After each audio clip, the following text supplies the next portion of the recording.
Yo, it's crypto blood, Detroit flow, streaming from the D, knowing what to show. Indicators are wrong point, OG since 12, investing in trade, living life like a pro. I'm Rucker, Jerry, and just blood too. Bad motherfucker in a good way, boo. Got my eyes on the charts, ain't no time to sleep. Get that money, gotta keep it creep. That's why crypto blood, just the toasters on the line. Stacking my coin, got the market on my mind. Bitcoin, Litecoin, Ethereum too. Cash is king, but I'm looking for a new move. I know the culture of the markets like the streets. Got my finger on the pulse, can't nobody beat. I see the trends, I see the flow. Got my strategies in place, you know. Yo, it's NYBZ on the mic, coming through the mist, talking crypto and privacy things you can't dismiss. Use hoops, wild jungle, I'm the lion, can't resist. Guiding through the blockchain, teaching about the risk. Mind your biz, don't miss. Eeny, meeny, miny biz, we on the privacy blitz. Except for the myths, dropping knowledge with no tricks. YouTube to the wallet, keep it tight, no links. Click clack, I hack the facts, that's how I attack. From Bitcoin to Monero, stacking privacy back. YouTube's got eyes, but I'm the cloak in disguise. NYB on the rise, educating the wise. Mind your biz, don't miss. Eeny, miny biz, we on the privacy blitz. Except for the myths, dropping knowledge with no tricks. YouTube to the wallet, keep it tight, no links.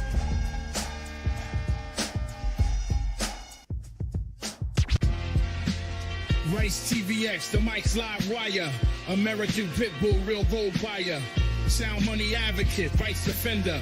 In the crypto arena, he's the top contender. From the gritty streets of the digital age, Rice lays wisdom, chapter and page. Silver, gold, he scores only the bold. Land, life, and liberty, these values hold.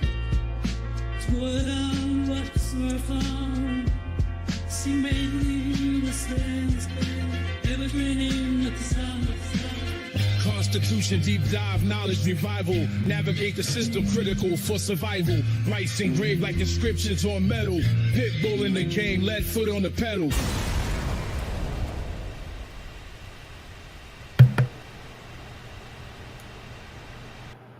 There you have it, ladies and gents. My guy, mind your biz, man. Every time I hear that mix up, I think, man, AI is just taking over. It's all AI. No. Yeah, that shocked me when I saw how good it was. It basically sounded like a lost Wu-Tang Clan track, and it was like, we need some guardrails fast, but there weren't any, so I just made it anyway. For those that don't know, Mind Your Biz put that together for us last year, right? Last year. that was one of the things that really kind of that was cutting edge then. Yeah, and I mean, here's the thing: there's aspects of that, just those tracks that you still can't do any better today. But then I was like, okay, wait a second. If this is what they're letting us see, then what's available privately, like, would probably destroy economies. I didn't think about that. Cause panic in the streets. Yeah, but I think we're getting pretty close there with maybe not so much the music part of it, but the video aspect with Sora 2 and what OpenAI put out. It's just and we talked about this last week, Hollywood, they're in trouble, man. Oh yeah, big time. But today's episode, guys, we'll be talking about the digital ID. Digital ID situation is upon us. It's gaining a lot of steam. I'm a little skeptical myself. I'll give you my two satoshis on this. I think it's a little overdrawn, overdone, but we'll definitely talk about the digital ID rollout that is buzzing right now on the internet. Go ahead. Yeah. Apologies. I had a little internet glitch there, but no, this is alarming. I mean, Blood, we've been talking about this for a while. You've been in the crypto industry you're going on, lucky 13 years. You've been in for over a decade. You've seen a bunch of different movements come and go, but you've heard a number of times, hey, we should put voting on the blockchain. We should put IDs. We should put land title on the blockchain, because for sure, that's not going to change, right? Some of this stuff, it shouldn't change. And ID, that'd be a really good thing to put on blockchain. Digital ID is not a new concept, though. And it actually even predates Bitcoin. And we're going to see that in some of today's content as we we kind of roll out. Certain countries have been doing this. I mean, they didn't wait for blockchains to become a thing. As soon as they saw that digital signatures and cryptography were available to help them start doing this, man, they were kind of like cable cutting, right? Getting the subscription services and stuff. They were very early cable cutters, right? Very early analog cutters when it came to identifying their citizens. But I think the big question now is this the right move for every developed nation? And I think we're going to look through some of that. And, not just every developed nation, but all the states here in the U.S. I think that hits closer to home. Right. We got a list of states that have already implemented some of the digital ID concepts and such. I personally think it's a little overblown. Okay. Because I mean, we'll get into it, but we're already digitally tracked. So we have a pseudo digital ID already. Sure. How much worse could it get? I don't like to ask that question because I don't like finding that there are always answers to it. Yeah, I hear you. But it's just crazy. Remember, you were talking about OG times in crypto. I know you remember Estonia and their attempt, right? Remember that? Well, I mean, I've got a personal anecdote. I actually have a corporate entity in Estonia. I know some people that have tried it, and I'll just say it's not to my liking. I will be repatriating any business interests that I have from Estonia because based on our experience so far, it hasn't been better. Interesting. I had a friend, a business colleague of mine that actually did go through with the Estonia real ID or digital ID. Very interesting. I don't know where he is with it today. I'll have to ask him. But it's interesting though what we're seeing with what we right now, what we have with this digital ID, DPI, they're calling it. I'm not hearing any buzzwords about blockchain though. Sounds to be all kind of proprietary, centralized networks. Right. And yet again, a failure of blockchain being implemented, man. Where is it at? Where is it at, mind your biz? Where is it? I don't know. And I mean, and even worse, like what we do have by way of the fintech sector, it's like, Ethereum seems like a good idea. And the rest of us are like, oh no, we tried so hard to give you better options. But yeah, it's like that meme, right? Like you give Bobby, the little kid, $20 bill. Here you go. Don't spend it all in one place. And he races to the vending machine where Ethereum is. But yeah, no, Bobby, stop. Shout out to Wisdom Bars. We got Crypto Billy, my guy, Billy Goattails. Excellent show he puts out on X. House of Trades in the building. What's going on? Appreciate each and every one of you chiming in today. Before we get started, let's get the intro stuff out the way. I want you guys to get over to X and follow the both of us. Rice was not able to make it today, but definitely go follow Rice as well. Follow me on X at CryptoBlood_. Follow I don't have it up here right now, but Rice is at RiceTVX. And also follow Mind Your Biz at MindYour_biz on X. Appreciate those follows and definitely show Rice some love again as like last week. Absent but not forgotten. Definitely want to show him some love. Exactly. And so in the house, thanks for tuning in, my friend. Appreciate you checking in on the Red Nugent too. We're gonna have a guest today. Not sure if that's going to happen, but we're definitely going to get him on. We got a few people lined up that we want to have on here. Blockchain Report. Shout out to you, my friend. Missing Rice today. Yeah, unfortunately, Rice couldn't make it today. It's just the two wise men today. Two wise men today. So let's get into it, man. I want to start off with this one here. RFK Jr. making mention of resisting the digital IDs. Let's check it out. I don't know when this video was actually put out, Seth, but probably before he was in office. Probably before he had an appointment. Yeah, I think so. And before we play this, I just want to say this. I'm gonna be honest. out of all the MAGA movement and individuals in this movement, since Trump has been reelected, I have to say that RFK Jr. is probably the only one that has stuck to his mission, and he's in the right direction still. He hasn't wavered much. Right. He's had some What's your delays, thoughts? some setbacks. No, I agree with that fully. Had some delays and setbacks, some speed bumps, but yeah, not a change in vector, so to speak. He's still Right. heading. He's. I think his compass is still tuned. Right. I agree. Let's check out this clip. The RFK talks about digital IDs. Rolling out mandatory digital IDs for all workers, and that this has to be done by 2029. And RFK Jr. has something to say about it. Watch this. Every right that you have is transformed into a privilege contingent upon your obedience to arbitrary government dictates.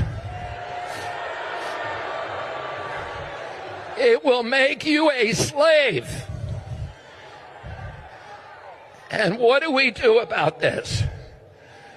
What do? We resist.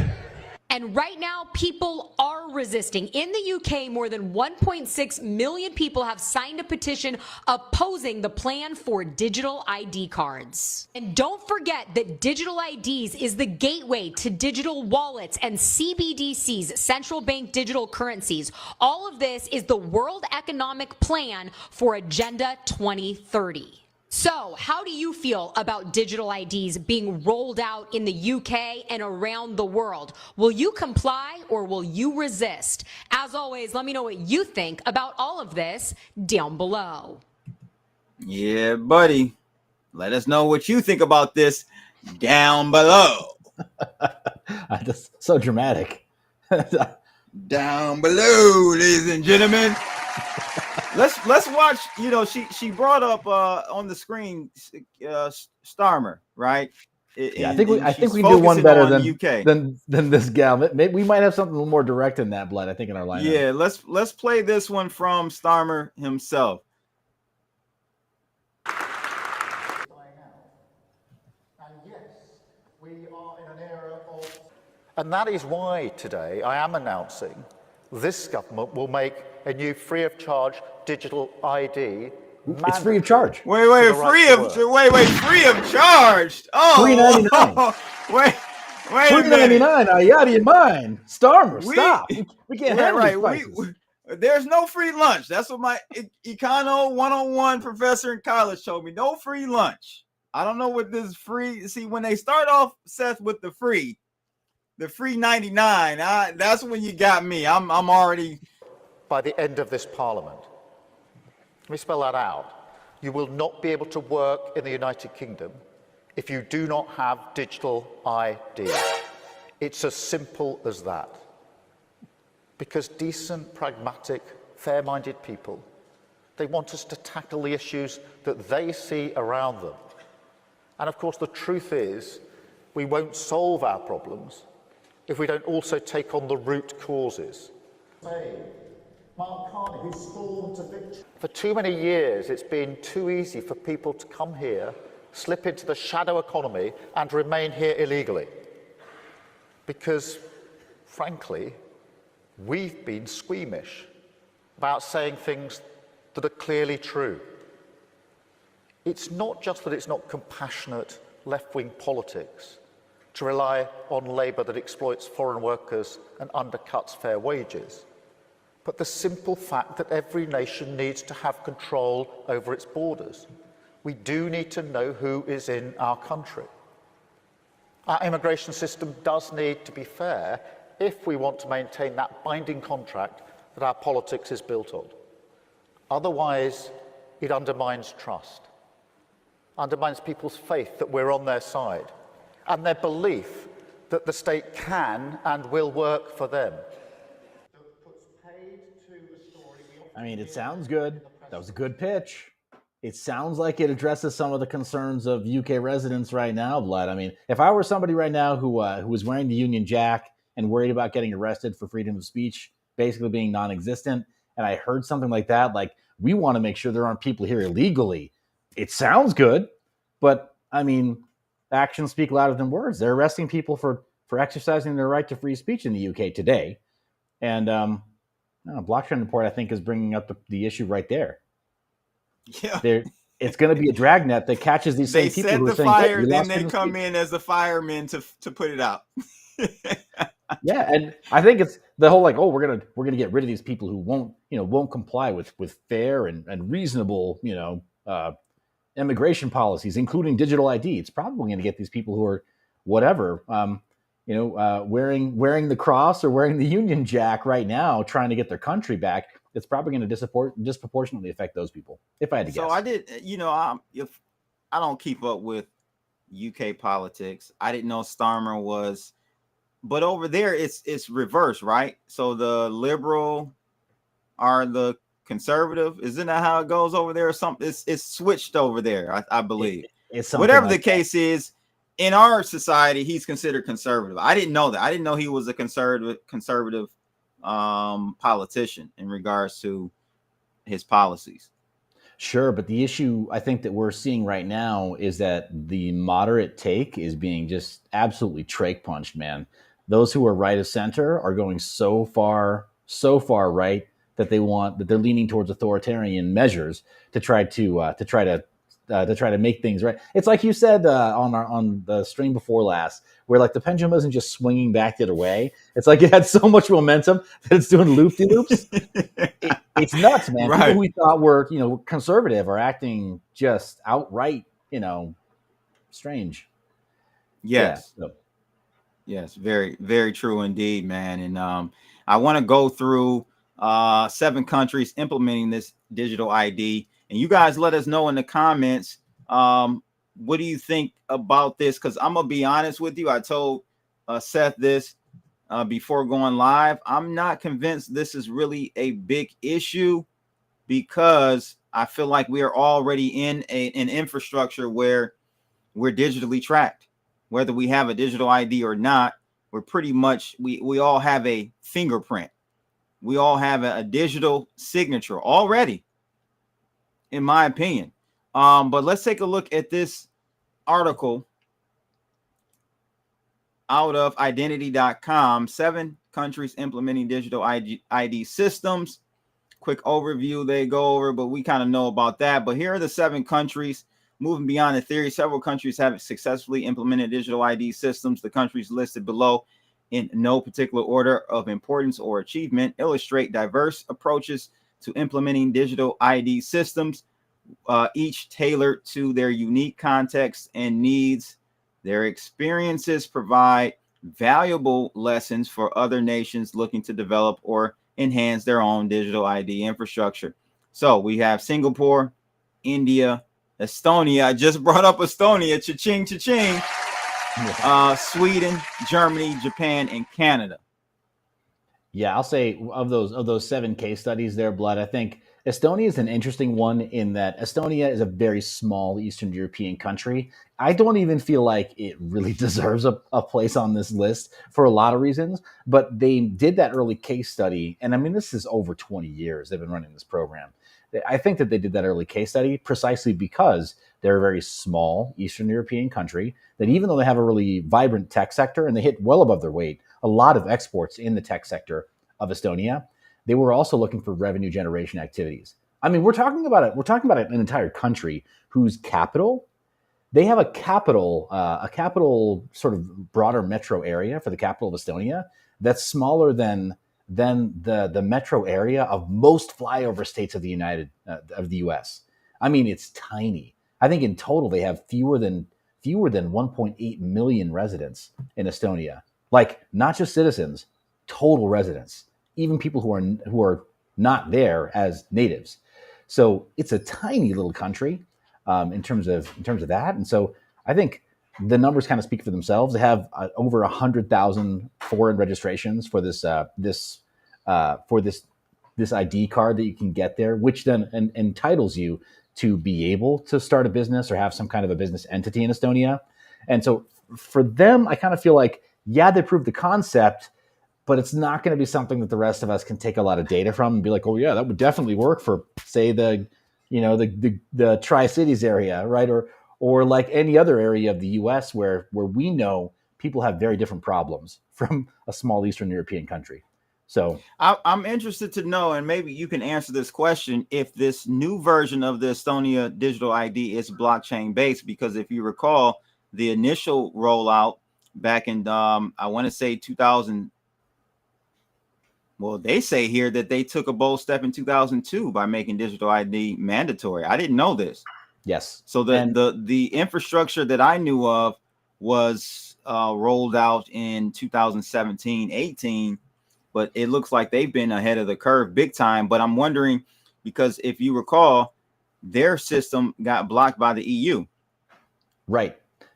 And initially. But in part it got blocked because they were operating according to their own kind of standards. It was a little bit of Wild West kind of scenario where they said, we're going to do this because we feel like we need to. I mean, consider also they share a border with Russia, right? And when you are in their capital city of Tallinn, Estonia, you are a 45-minute drive away from St. Petersburg, Russia. So again, we don't share a whole lot in common with this small Eastern European country. It's a very, very different type of issue that they're dealing with. So it could have been that in part they were trying to prove to the rest of the EU that, like, look, we're handling immigration issues, unwanted immigration issues from the Russian border in a responsible way.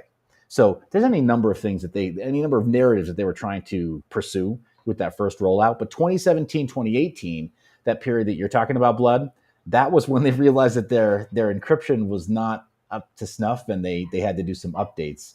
But also, one of the narratives that the Estonian ministry that runs this program that they talk about is having an early append-only database, which you and we're purists. We wouldn't call it a blockchain, but they do, right? But it is an append-only database where they don't erase anything. They just add to it. But they're open about the fact that they only add to it.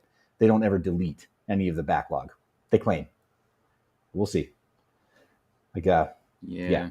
So what made you kind of suspicious of their program, and why you'll be basically removing yourself from their system, the digital ID system? Well, you did it for business reasons, right? And yes, that's what it was about back then in 17, 18. Their project was really for individuals looking to basically start businesses over in Estonia and have that be, DBA out of Estonia through a digital ID. Kind of give us your experiences and your take on their system. Yeah, I mean, their system. Yeah, I would say that. You're a person who's done business registrations here in the United States. I know you're familiar enough with what it means to register something in Delaware versus some other state where there may be some kind of an advantage over Delaware, depending on the business type and the activity, whatever it is you're trying to do, like whatever your goals are with that business. And in Estonia, the reason that it might make sense to some people is it gets you offshore. It gets you out of the United States and sort of, more broadly speaking, compatible with international businesses who aren't authorized to do business with an American entity. That's kind of the big thing.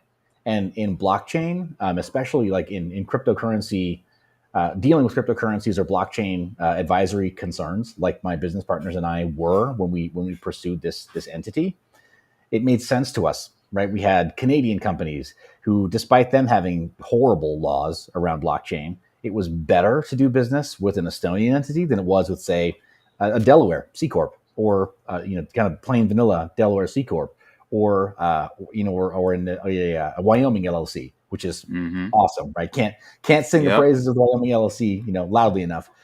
But that's just it's not something that we could make work with some of those companies, let alone the more exotic companies where you have, and I mean, Binance, Kraken, all of them do this, where they have fallback registrations in places like Bahamas or like BVI, right? Or all these areas where you would think like, well, that's a red flag. They must be involved in some kind of, illicit activity, but they're not. They just have fallback registrations, so that in the case that the EU or the UK or the US say, we're not happy with some aspect of your business, they're not shut down.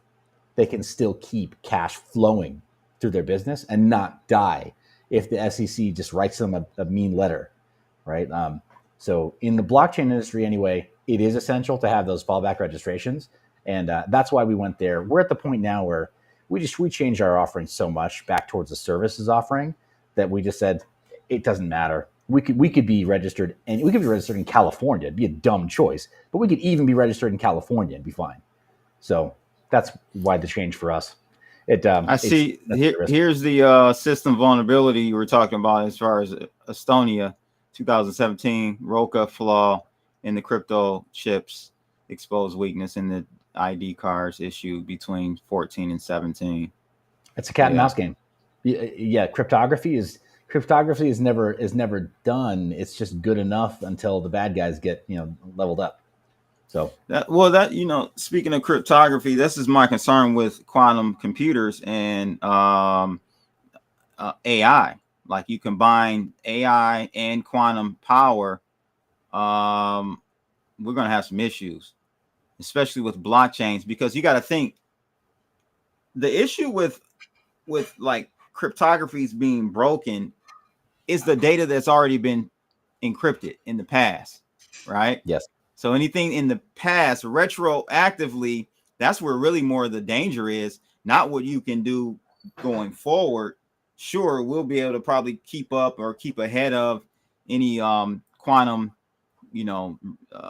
issues or being quantum resistant. That's not a problem going forward. I think it's what data has already been encrypted in the past. And that really is a big issue with blockchains. You can't change what happened in the past on the blockchain. And if it's decrypted, it's there. Yeah. No, completely. There's we've got we've got an absolute like shit sandwich of an avalanche coming coming towards us. Yeah, as we decrypt more of those older databases. And I mean, it's not even just a blockchain thing, right? Like, the guy who invented SQL, the tech that we most typically use for database storage, databases. Mm-hmm. He most recently came out and he was like, by the way, you're not supposed to store any information with this. It's meant for querying some other database. It's like, oh, great, thanks, buddy. Like 98% right, exactly. Yeah. Stores in SQL. Yeah, but he's had to come out and rain on everyone's parade. This was like just a few months ago. He was complaining about it. So, but yeah, I mean, we've got a lot of technical debt that is we will have to pay the piper. Yeah, when massively parallel quantum computer guesses at encrypted databases start hitting, because either it's a dumb AI, air quotes, where it's really just like script kiddies that are getting really fancy with AI tools to make them, be more malicious, or maybe it's just AGI that's having a bad day. So yeah, it'll be fun. Yeah. We got Sweden on here. Shout out to Crypto Billy. He jumped back in. Nice. Obrigado. So, Sweden.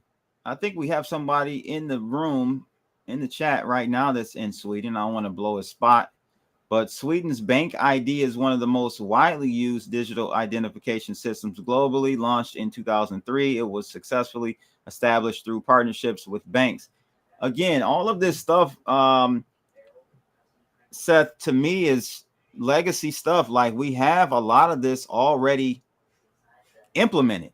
It may not the end point or that last mile might not be digital here in the United States, but you go back prior to that mile, going backwards, everything is digitalized, and pretty much we have a fingerprint. Oh yeah, already. Oh, yeah. No, so we do. Is what these countries are doing right now really that big of a deal when it seems like it's just the last mile step, in your opinion, or do you think this is what they're trying to implement is even worse? Well, Blood, I'll take the other side of that debate, and this is kind of more true to my views on it. I think I understand what you're saying as far as just questioning, like, so much of our system is digital anyway. Like, what's the harm? in my opinion, the harm comes from any new registrations. The harm comes from the next generation of humans.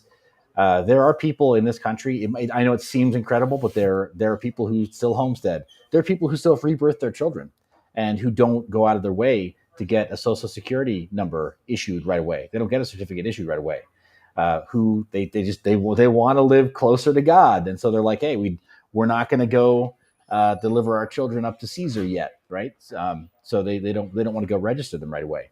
So that's still a possibility right now. The moment that things like this become compulsory, they become mandatory, where they say every single living being in these borders must be a part of the digital record, that changes it. That changes the nature of everything. Where like, if there's no possible way to be involved in civic life at all, right? And join the broader society that you're close to, then we're going to be forcing people to join those systems faster or sooner than they want to. And then beyond that, new registrations moving forward. There's legacy stuff that we don't have to register, and you don't always have to register everything all the time. Where we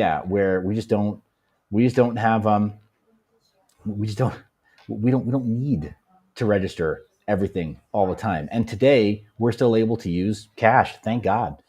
Cash still exists.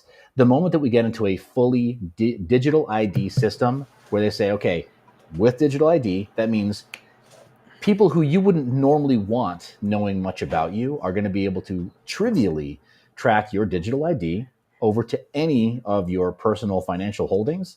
And they're going to push, incrementally towards that point where it's like the moment someone has your digital ID, they also have all your public wallet addresses. They may even have your public master key, right? Because that may become a requirement later on. Not your seed phrase, but you still know what a pub key is, Blood, because you're OG. Most people don't. Even the people watching, a lot of them are just plebs and they don't know it. But a pub key is not a trivial thing to let go. A pub key can absolutely wreck you with very few other pieces of information, because it then can decrypt a lot of other things. You can basically just it's like a fingerprint where it's a watermark. You can do some blockchain analysis and find all the other stuff that has tainted that wallet, that public key, and figure out all your other stuff that you maybe didn't intend to have public. Right. But it's worse than that. If somebody has your pub key, and this is not common knowledge, if somebody has your pub key and they just, through some kind of a mishap of your own or mishandling or heaven forbid, right, knock on wood, they somehow manage to obtain through a hack or through some kind of social engineering, somehow manage to obtain one private key to just one sub address, that can be used to reverse engineer your priv key, your master priv key. Like, you can take those two pieces of information and you're only a few calculations away. And it's not as hard as, say, like trying to brute force the seed phrase of Satoshi's wallets or something, something crazy. It is a much more trivial mathematical operation to then derive the master private key to every wallet attached to that seed phrase. Shout out to BNC. He said he's from Swiss, and they voted last week for digital ID. He said looks fake. Only 0.9% more voted for the digital ID. That's crazy to me. Sounds about right. Yeah, that's crazy to me, because Switzerland has long been known for being this very privacy preserving, banking friendly territory, right? Right. What's going to happen when digital ID is mandatory? Swiss banks, you're going to have a mandatory digital ID for a Swiss bank? The no questions asked, just put it in a safety deposit box and it's safer than Fort Knox? That's Switzerland? Nah, man. This is not a good sign, in my opinion. The only issue I do have with the digital rollouts that I'm seeing from these governments being not a blockchain based, like you said, it's record only, right? But still, it's a privately held blockchain, basically. I don't know if other people can query public keys. Not the public keys you're talking about. I'm just saying, with a wallet, the address that you have as a wallet is a public key, essentially. Right. It Public is address. public key and the Yeah. public address, and then you have a private key. Yeah. But my issue with that is, bro, we know that the powers that be, if they want everyone on this new platform, then they're going to be on this platform as well. But see, they have a asymmetrical relationship or advantage there, because if it's not fully open where everyone can see what's on that blockchain, then I can't check you. I can't check the 1% and make sure they're not moving funds around illegally, doing things they're not supposed to be doing with their digital cash. It's almost like they can watch us, Big Brother can watch us on the quote unquote blockchain, but we can't watch them. Right. That is the only thing I have a problem with. Yeah, and Blood, I can almost guarantee you that we're going to find, in the same way that right now that we're aware of, the Pelosi's and the Bernies, right? Pouring out for Bernie, man. He used to have conviction, but then he fell into wealth somehow. Somehow this Democratic socialist managed to get a few homes and a few extra zero in his bank. Nobody knows how, but that's because there are methods of discovery for those people right now where we can find out what their holdings are. There's disclosure methods where we can find out what their holdings are. I suspect that as we move towards a digital ID, that they'll have entirely fake digital IDs, and they will submit themselves to public scrutiny, like you're saying, like, oh, you can check. I'm as honest as the day is long, but it's not really their holdings. That's not really what they do, right? It's like it's right. They've got like 3 or 4 digital ID. Right. Yeah, Counts. or the same old tricks, Or right? whatever, Like what's old is new, right? Offshore, but in a different way. Yeah. So Dr. Cap is saying he's in the UK. What do you think about his comments here? Yeah, just first wanted off, to say about the UK Gov blaming lost tax rev, second shadow economy is wrong. It's cash led. In fact, blaming migrants for lost tax revenue is misleading and like focusing on a leaf in the forest fire. Yeah. No, absolutely love Dr. Cap's his commentary and his material. If you don't know him, Blood, then this is your introduction. You should have him on sometime separately as well, because he's also really big into privacy and really big into pharmaceutical arbitrage, not drug dealing, but pharmaceutical arbitrage. Get it right.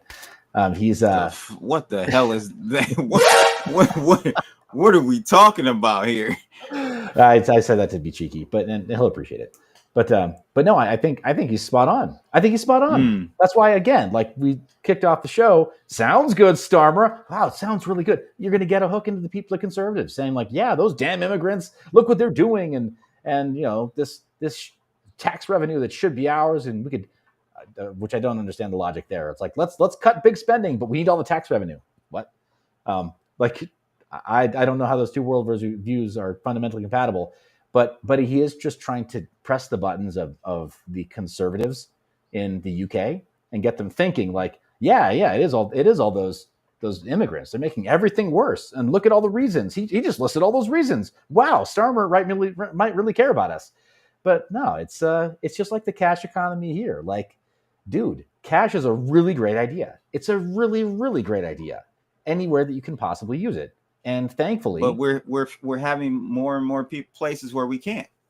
And right. I experienced this firsthand 10 years ago.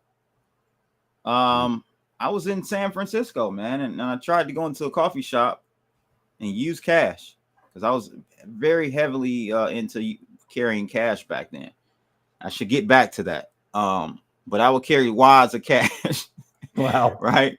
Wads of cash, and I would just use my cash. And I couldn't buy a cup of coffee, man. They said they don't accept anything higher than 50. I don't even know. Yeah, I couldn't use a $50 or $100. I don't know if they had. I didn't have any 20s, but I don't even know if they allowed that. But I'm just like, I thought that all legal tender was supposed to be accepted by business owners, by business establishments. But I guess I was wrong. That's also just San Francisco. They were trying to sell you on Venmo. If I have the dates right, they were really trying to push you into Venmo still. Possibly. First, they flood us with illegal immigrants by design. Then they sell us the digital ID as a holy grail. There you go, BNC. That sounds just about right.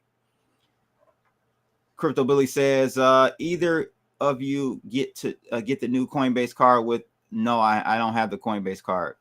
Do you? No, and I appreciate the recommendation, Billy, but I will not be opting into any future products from Coinbase for as long as I can avoid it. Yeah, I can't get down with the get down, bro. I'm too OG. I left Coinbase a long time ago. I think they left you first. Yeah, no, you're right. And I've heard of nightmare scenarios and situations where people have had their, I'm talking damn near 7 figures, a friend of mine's locked up for months. They tried to pull that, we don't know where your funds came from. Excuse me? What do you mean? Crazy. Yeah, absolutely no, man, crazy. It's make them. It's about the queso, nacho keys, nacho cheese, nacho cheese. There you go, ladies and gentlemen. Let us know how you like it, though, Crypto Billy. Let us know how you like it. So I want to go over to what Catherine Austin Fitts, man. She's a great one. She's very informed. Worked very closely with the government years ago, so she knows the ins and outs and of the corruption in our government here in the United States. Let's take a look at what she has to say about digital IDs.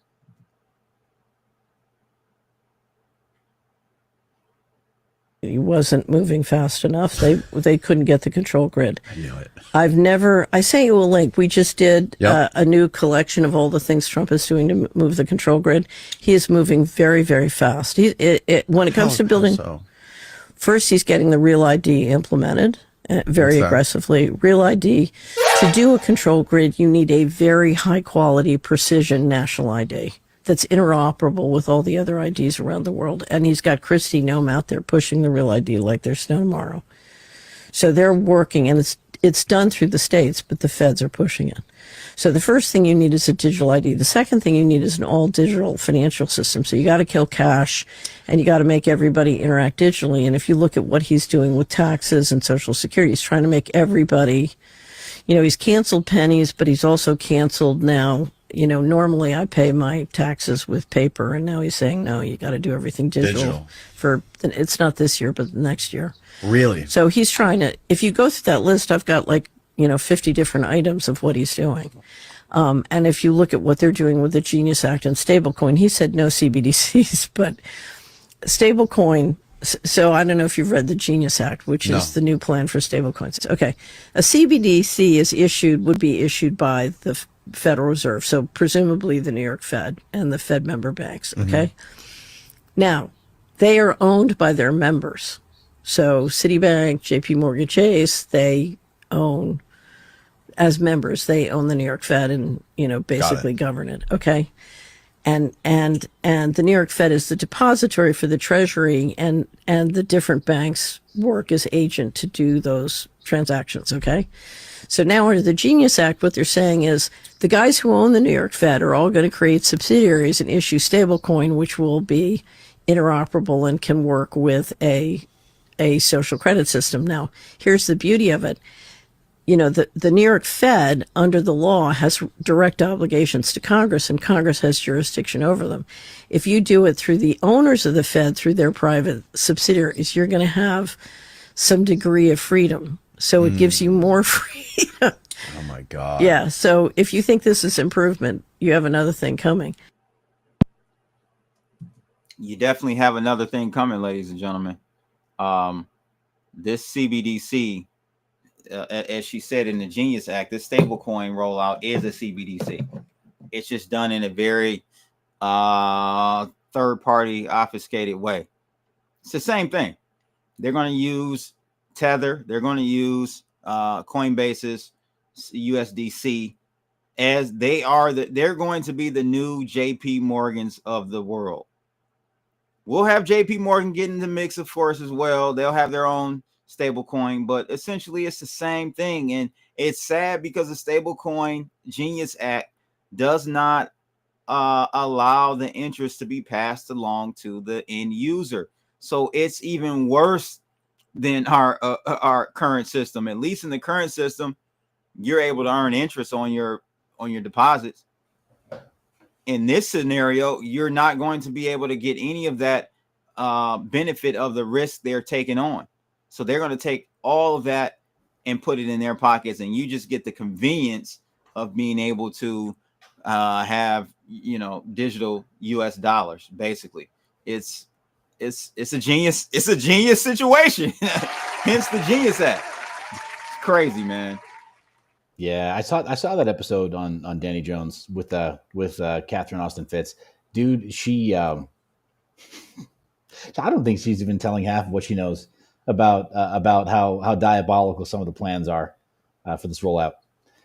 So, but yeah, I mean, like, strip people of any kind of upward mobility, then strip them from any kind of yield, and they're just like, I mean, wow. You can't make this stuff up. I mean, do you remember when we were streaming? It's been a few years now, but during rate cuts post COVID, how we heard Jerome Powell openly say, "This only works if you don't raise wages." He actually went out of his way to suggest that employers suppress wages.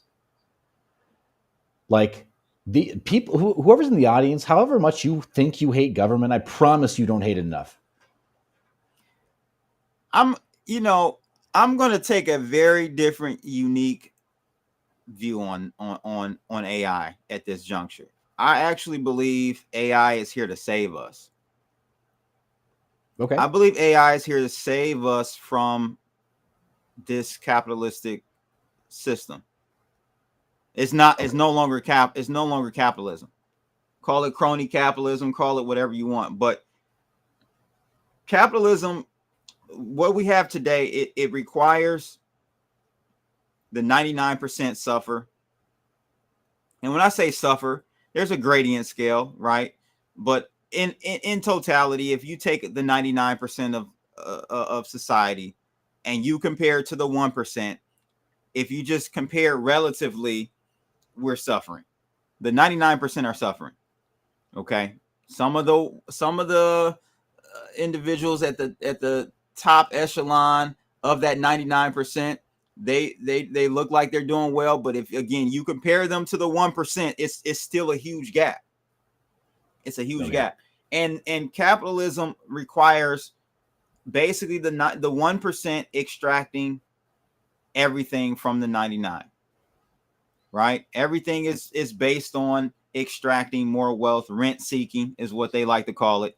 Rent seeking from the 99%. And I believe if AI continues, and I think this will happen, Seth, I think AI continuing to mature will disrupt the workforce, not basically eliminating the need for workers. So it'll be some short-term pain where people are unemployed. But guess what? If the 1% don't have the robots, i.e. the people to work for them, if there's no need for them, then the whole system collapses, because it's a self-fulfilling, like it's a feedback loop. We need the 99% to give us the money to the 1%, right? The 1% pays the 99%, then they turn around and spin it and give it right back to the 1%. But if that chain is broken, if that feedback mechanism is broken because there aren't any jobs out there, so people don't have the money to even purchase items, then I think that severs the power of the 1%, and we have to go into a new paradigm. I really think that that's what's going to happen. It's going to actually save us paying first, but it's ultimately going to push us in a direction. And Ken Bozak has said this a long time ago. He said money will be obsolete, and I agree with him.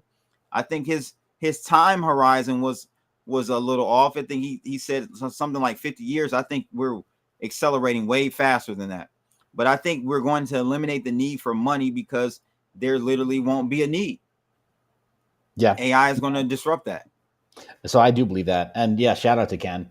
I mean, he's a very visionary guy. And so I think also, yeah, I think that and he's also a guy who really puts himself on the right side of karma. So I tend to believe when he talks in that way that there's a real chance of us seeing a future that's like that. Though I don't think it's going to be without effort on our part, Blood. I think part of what could make that a reality is that we just, as humans, we just have to be okay with there being a services economy where we're not using money as a substrate per se, because then it can't be arbitraged out of our control, but where it looks an awful lot more like barter. Like what is knowledge work at a time when AI is smarter than every professional you've ever hired, like all of them combined. AI is commoditizing knowledge.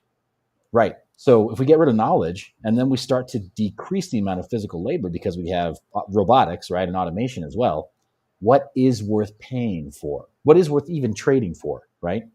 And then beyond that, like, how do we maintain our humanity when we say like, well, sucks to be you. You should have bought 5 Tesla, Optimus robots to go work your farmland on your homestead.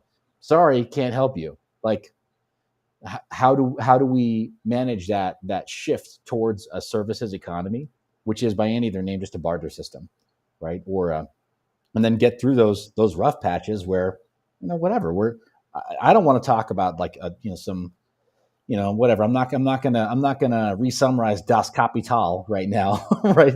For our audience, but I do think that you're onto something there, and I do agree that there should be, like, we can shape the future into that if we're very intentional about it. But if we're not, then in the meantime, the arbitrage opportunities will create an even further division between that 1% and the 99th percentile. It'll look like half the pie is gone, right? Or whatever, like, or the gap is so wide when you get to the top, the 100th percentile down to the 99th percentile of people who have anything at all. It'll be the haves and the have-nots, and the have-nots will be like literally everybody absolutely struggling for daily subsistence. So how do we level each other up to make that transition from when, like, well, our money's failing, they're already inflating it away and debasing it. So our money's failing, our systems are failing, our systems of governance are clearly kind of stacked against us. How do we start holding hands with people and gathering people, to us, if we have the means or the knowledge or somehow the capability to help them not die, right?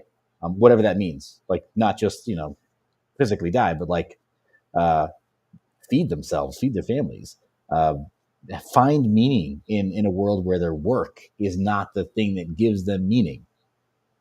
There's a lot to be uplifting. And something else. So Dr. Cap brings up cheap electricity, right?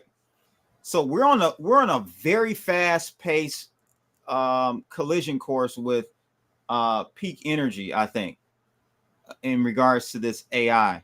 AI needs so much energy, bro. Yeah. That I think there isn't enough energy to be produced globally very soon for this. I mean, look at what Tesla, look at what Elon is doing with Govt and these massive database centers that he's creating. Not database, but what do you call them? AI chip, GPU cluster farms. It needs so much energy, bro. They're going to have to allow 0 point. Yeah, they're gonna. I'm glad you brought it up. You get what I'm saying? They're gonna have to admit. They're gonna have to admit that it's there. Yeah, they're gonna have to admit it's there. That's the only way we can keep this function of growth going with AI, is to deploy or employ 0 point, and then that opens up our whole society to a whole new paradigm. Right. But I think in the meantime, I think right now what they would rather do, Blood, is they'd rather control the narrative. Yeah, House of Trades is right. They'd rather control the narrative. Tell us, like, well, for the good of these AI clusters or whatever, with these massive data farms, like or server farms, we should go put them on the moon for better passive cooling. Put them in absolute zero conditions on the moon so they cool themselves, and then trust us, you can't see it because it's on the dark side of the moon. You can't see it, but we're definitely using nuclear energy out there, right? Like, but they'll be using 0 point. Okay, that's a good angle. I didn't think about. That. Plausibly, SpaceX could cover that up today. If that was the announcement from SpaceX, would you question it? No, I just, right? So House of Trade says the 1% won't let it happen, but it's almost like so this AI race that we're seeing between OpenAI, Anthropic, Google, all the major players, they can't help themselves but to continue this race to AGI because they want to be the first one to get there. You get what I'm saying? It's a self-fulfilling destructive behavior that they're exhibiting. Right. And in the meantime, Blood, we've got a whole separate problem that's related to this that is on the training data. So you look at what OpenAI, what their ChatGPT model is trained on right now. And I mean, you saw the Marvel movies, right? Age of Ultron and all that. And I think probably the best way to put it is, you know, if Ultron was the version of Jarvis, if you follow the Marvel universe, I'm gonna get a little bit like comic book nerdy for a second here, for people who don't follow that stuff, and maybe if you don't know, there's an AI entity that's made by the Iron Man character Tony Stark, who, let's be really, really blunt, is meant to be a representation of Elon Musk. Make no mistake, Robert Downey Jr. even said that, but he's meant to be a representation of Elon Musk on screen. But this Tony Stark character creates an AI that's always helping him in his shed, right? In his man cave, right? He's got the giant holographic displays and stuff, and he always talks to his buddy Jarvis, who helps him out with calculations and things. He's just a helper for him until he has the bright idea to try to put him in a body, right? And then they have this whole storyline between the character, the two different characters, but one of them is Ultron. And I like to think like the training data is what makes an AI entity what it is. Yeah. And if Jarvis was just like, oh, that's just a really good assistant who basically read all the manuals for me, right? Remember RTFM back in the day? It read all the freaking manuals. And so you don't have to read all the freaking manuals. That's what Jarvis was. But the problem with this AI system in this fictional universe is that they let it out on the open internet. And it fed itself intellectually on like 4chan and Reddit. So obviously it was going to be a homicidal maniac that had no clue how humanity really works. And that's our problem today with OpenAI, is we have synthetic data, most of it generated by leftists who are pushing an agenda today of like transgenderism, wokeness. And if there's any people in the audience who align with the T's, I'll pray for you. But because you need God. Like, really, there's nothing true about that at all. That's caused us damage. But OpenAI trained on that kind of garbage. Like, they intentionally trained on that kind of garbage. And they reinforced some of those worldviews, no matter what you ask. So it's like they're creating Ultron because they haven't found a better set of training data. We've got 80% of all of the world's knowledge that has not even been digitized yet. And I'm talking about ancient manuscripts. I'm talking about microfiche from newspapers of the last couple centuries. I'm talking about personal journals. I'm talking about scientific journals, findings that haven't even gone in for peer review yet.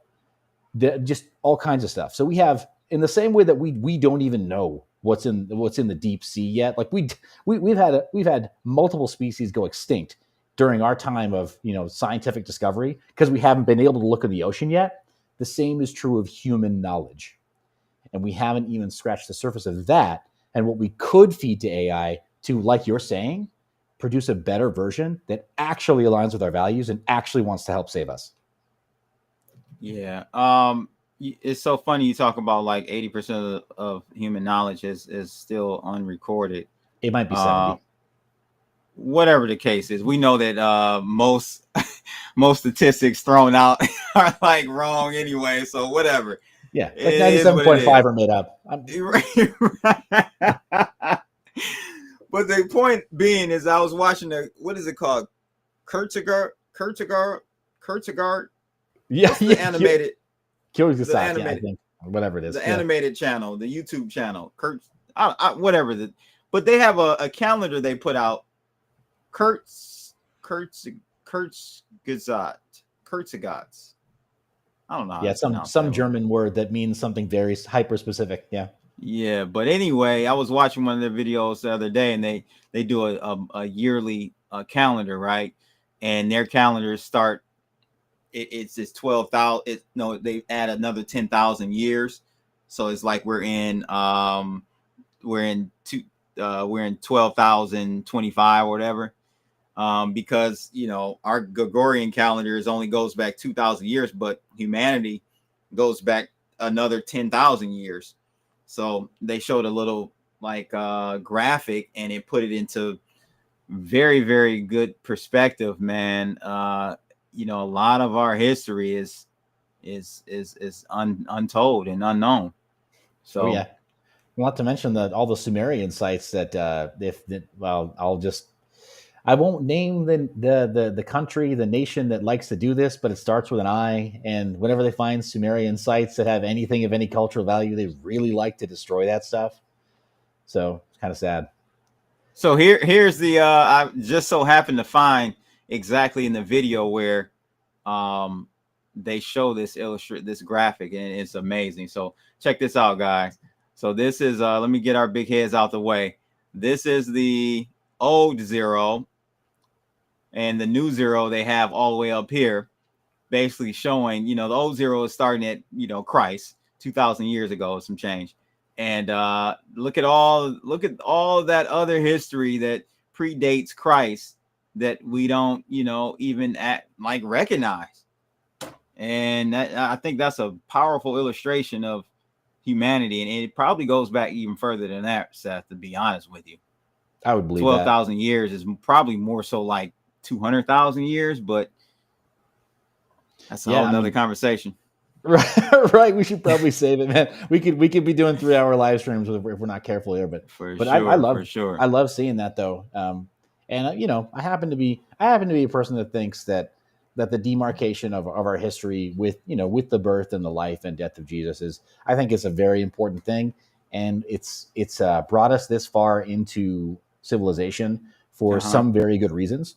But yeah, just being really honest about how we need to take into account the really ancient stuff, Sumerian knowledge, because we have recorded knowledge from that time.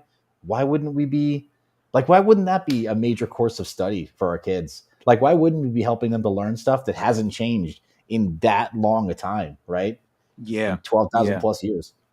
Yeah, I know we talked about possibly doing a stream about religion and stuff, and kind of me going into my journey, and the Sumerians is definitely something I'm highly interested in. Their ancient texts and stuff. So I didn't tell you.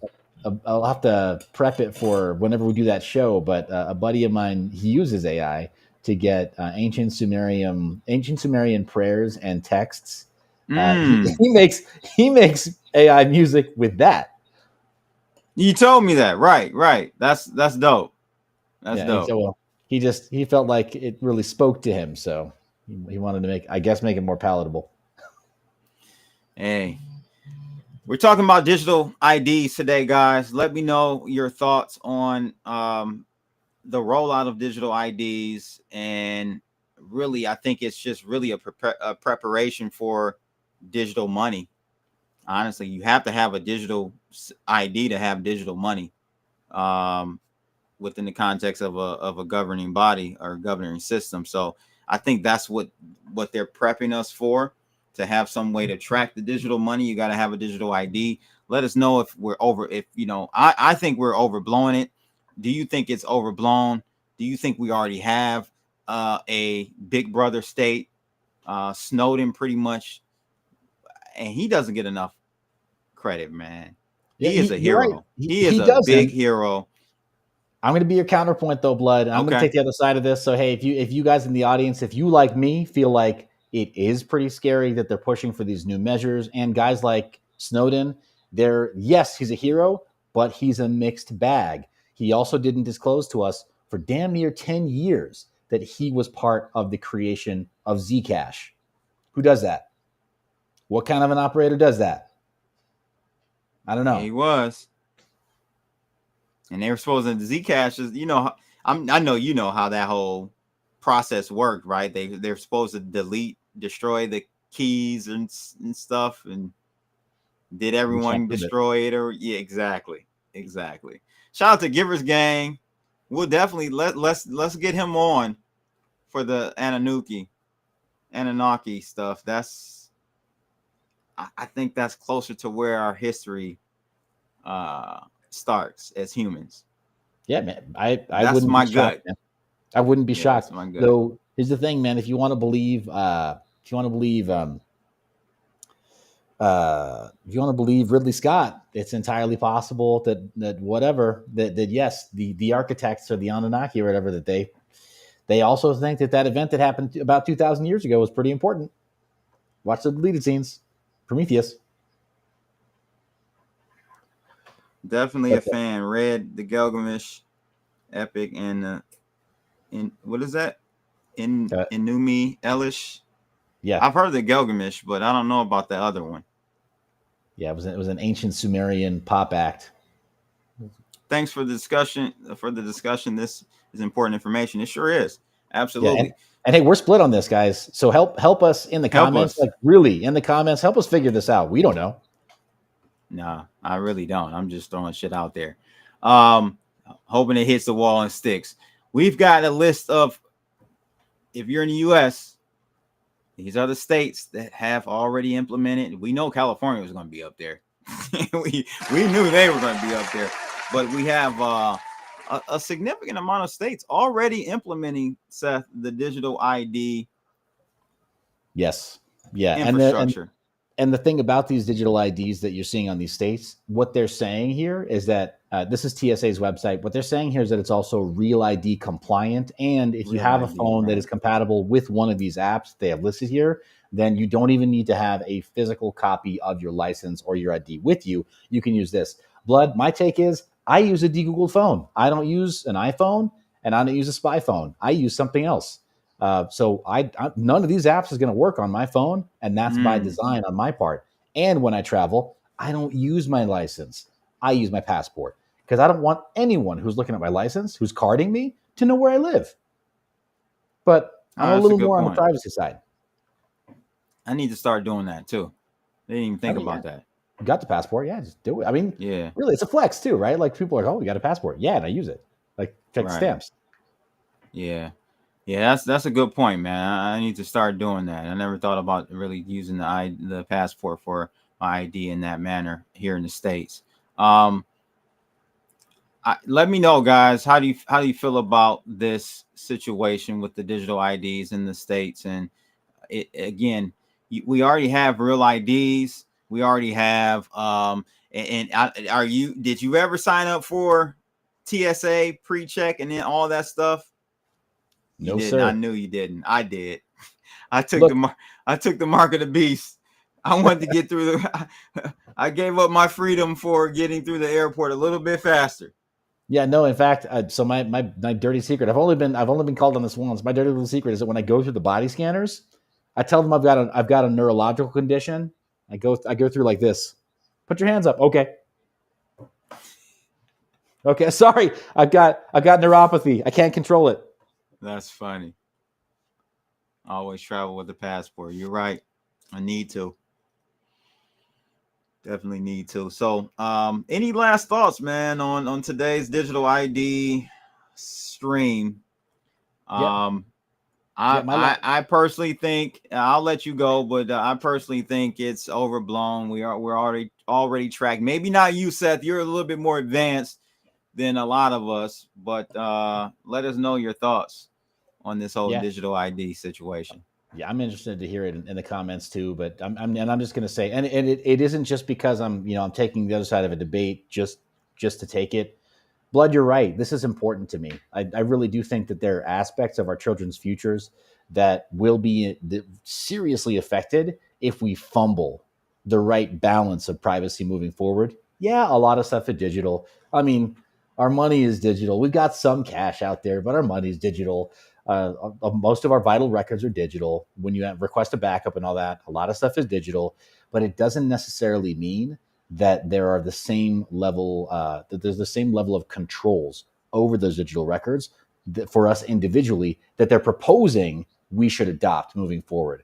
So I'm still of the mindset that we should resist. I think RFK Jr. was right. I think we should resist some of these measures until we architect them better, until we get every one of our needs met. Because look, these governments are supposed to serve us. and whatever constitutional rights and all that. Like, all that's really supposed to do is tell the government when it is their turn to butt out of our life. The rest of our life is supposed to just be lived on our terms. So I think, yeah, if we go too aggressively into this stuff, we're going to make a mistake that we're going to have to shoot our way out of later. I don't want that. But like, here's the thing, bro. You know this because you're in tech, and I know this because I'm in tech. For big data, all you need is like 3 or 4, maybe even less than 4 data points to triangulate a person. And I'm sure the system has enough data points on us to already. So it's really like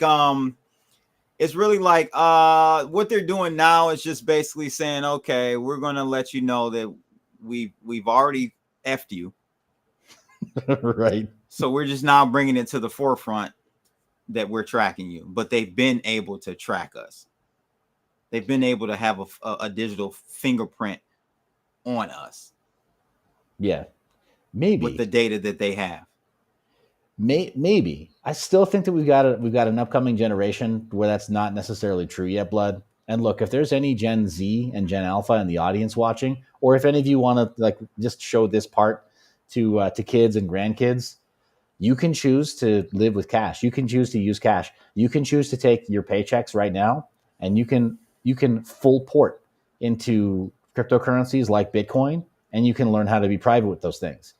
And those will not necessarily be associated with your social security number or your driver's license or your real ID or your passport or anything that's identifying. These are bearer instruments. These are things that if you have them, if they're in your possession, then it's golden rule. You got the gold, you make the rules, right? Like that's yours then, right? At that point. And I think that we lost that. Millennials totally lost that. Gen X still had kind of a semblance, us, we still have a semblance of that. But we're built different, bro. We can navigate using maps. We know how to use firearms. All those tropes, like all those memes and stuff, they're true. Like there's nothing more dangerous than Gen X in this world today.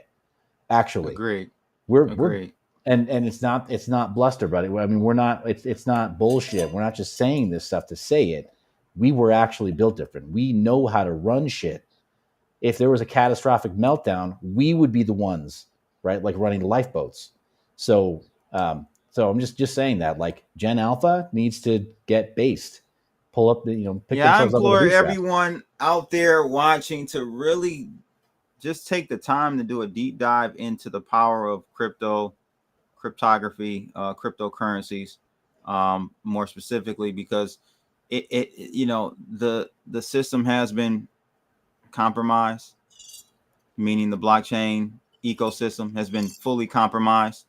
But fortunately, you can still operate, like you said, you can operate outside of that compromised zone easily, very easily. You just got to do a little research. You can easily circumvent all of the Coinbases, Crypto Billy, all of the Krakens, all of these companies. You can circumvent them, and that's the beautiful thing that's the thing that I have most hope for. Society as a crypto person is that we still have that ability, and they can't take that away. Yeah, they can't take that ability away to stay cryptic and keep your money, and like you said, have it be a bearer asset. It's still a bearer asset. Bitcoin is still a bearer asset. You just got to make sure you use it in that way, and that's the great thing about it. So I'm still very hopeful, glass half full over here with Crypto Blood in that respect. So hope you guys enjoyed the stream. Make sure again you go follow myself, but more importantly, go follow my guy Mind Your Biz on X. Appreciate that. And guys, don't forget _. And Rice TVX over on X. Yes. Not with us today, but yeah. Yes, definitely go follow us both, guys. All three of us right now, if you aren't already following us. And we're going to start doing, after live streams, we're going to start doing some spaces, Mind Your Biz. We talked about, so we might have to get with Crypto Billy and because he's got a blueprint that's working. We might have to consult with him on doing the spaces. I don't do them too often. I think I may have done one space, maybe two. I think I've done a few on when I did the meme coin thing, but personally, I don't think I've ever done a space. So what'd be fun is if we can figure out a way for us to slip a space into the streaming software, because there aren't a lot of people who've done that. I know we know some people who have, but get the recordings so that we've got the reactions live, but we can do the engagement, the call-in show. You can do that? Oh yeah, because you can run spaces from custom art the browser. Oh, I guess I'm saying, you're not able to do like a custom RTMP with spaces, are you? You can, like we're streaming right now to Twitter in their video streaming platform. Spaces, Yeah. We could do something where we have a separate account that is doing the call inside, and then we integrate it as a browser source here. And I got you. The hard part is getting both of us like a unified mic to get to run the show. Yeah, that's the only thing we'll have to take a look at. But yeah, guys, hit that like button. Enzo, Crypto Billy, Knox Bill. We got House of Trades in the house.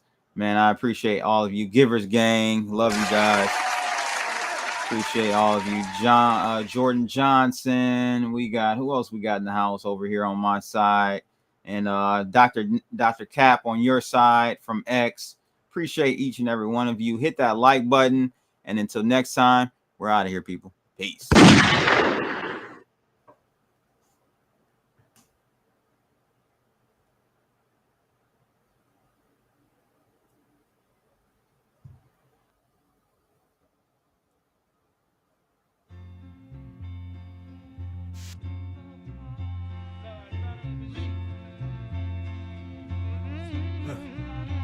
Yo, it's crypto blood.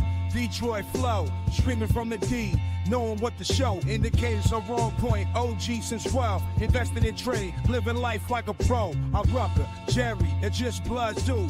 Bad motherfucker in a good way, boo. Got my eyes on the charts, ain't no time to sleep.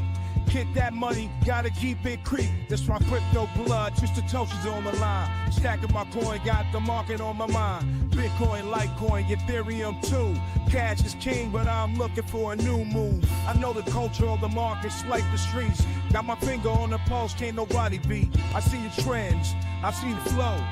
Got my strategies in place, you know. Yo, it's NYBZ on the mic coming through the mist, talking crypto and privacy things you can't dismiss. Use hoops, wild jungle, I'm the lion, can't resist. Guiding through the blockchain, teaching about the risk. Mind your biz, don't miss. Eeny, mighty biz, we on the privacy blitz. Stepping in the mist, dropping knowledge with no tricks. YouTube to the wallet, keep it tight, no leaks. Click clack, I hack the facts, that's how I attack. From Bitcoin to Monero, stacking privacy back. YouTube's got eyes, but I'm the cloak in disguise. NYB on the rise, educating the wise. Mind your biz, don't miss. Eeny, mighty biz, we on the privacy blitz. Stepping in the mist, dropping knowledge with no tricks. YouTube to the wallet, keep it tight, no leaks.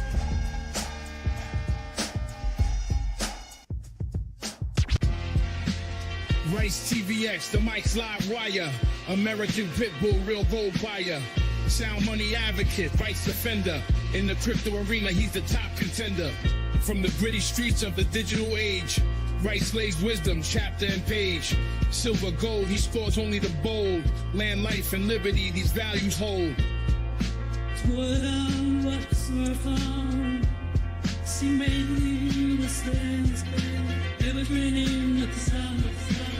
Constitution, deep dive, knowledge revival. Navigate the system, critical for survival. Rice engraved like inscriptions on metal. Pitbull in the game.